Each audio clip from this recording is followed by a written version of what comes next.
Panganjali.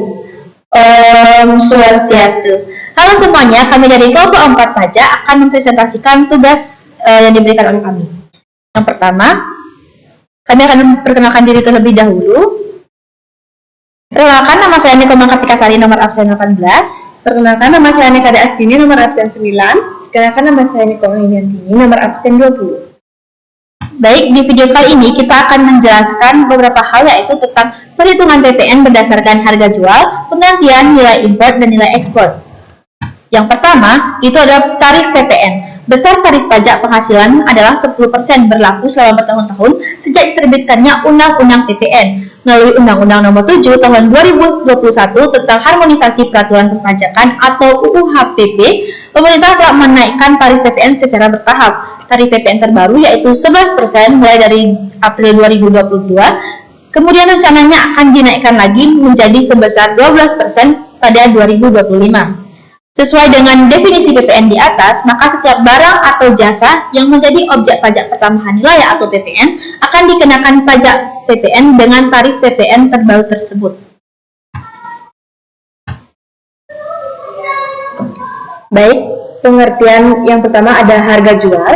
Nilai berupa uang termasuk semua biaya yang diminta atau seharusnya diminta oleh penjual karena penyerahan JKP, tidak termasuk PPN yang dipungut berdasarkan UU Nomor 8 Tahun 1983 beserta perubahannya dan potongan harga yang dicantumkan dalam faktur pajak. Yang kedua ada penggantian. Nilai berupa uang termasuk semua biaya yang diminta atau seharusnya diminta oleh pengusaha karena penyerahan JKP, ekspor JKP atau ekspor BKP tidak berwujud, tetapi tidak termasuk PPN yang dipungut berdasarkan UU Nomor 8 Tahun 1983 dan perubahannya dan potongan harga yang dicantumkan dalam faktur pajak atau nilai berupa uang yang dibayar atau seharusnya dibayar oleh penerima jasa karena pemanfaatan JKP dan atau oleh penerima pemanfaatan BKP tidak berwujud dari luar daerah pabean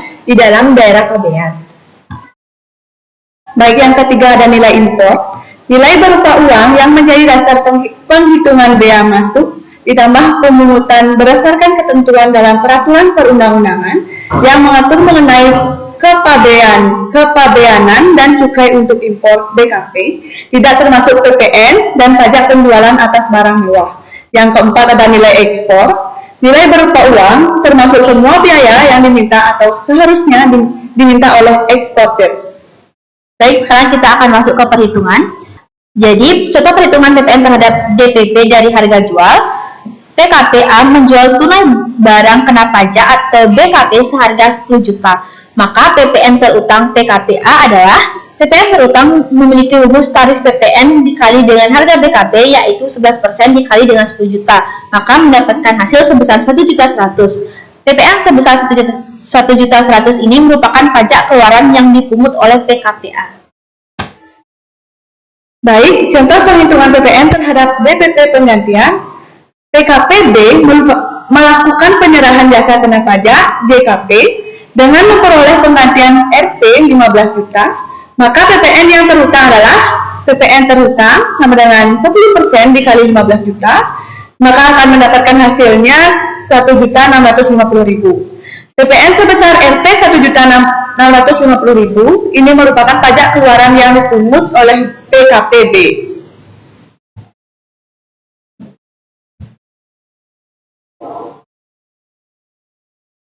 Baik, selanjutnya contoh dari perhitungan PPN terhadap DPP nilai impor. Impor C mengimpor barang kena pajak atau BKP dari luar daerah pabean dengan nilai impor 20 juta. PPN yang dipungut melalui Direktorat Jenderal Bea dan Cukai atau DJBC adalah 11% dikali 20 juta mendapatkan hasil 2.200.000. PPN sebesar 2.200.000 ini merupakan pajak masukan yang dibayar oleh importir C. Dan selanjutnya itu contoh perhitungan PPN terhadap DPP nilai ekspor. PKPD melakukan ekspor BKP dengan nilai ekspor 25 juta. Selanjutnya, seperti diketahui bagi PKP yang melakukan kegiatan ekspor dikenakan tarif PPN 0%. Maka PPN yang terhutang adalah tarif 0% dikali 25 juta sama dengan 0. PPN sebesar Rp0 ini merupakan pajak keluaran yang dibayarkan oleh PKPD. Baik, sekian presentasi dari kita ucapkan terima kasih. Om Santi Santi Santi Om.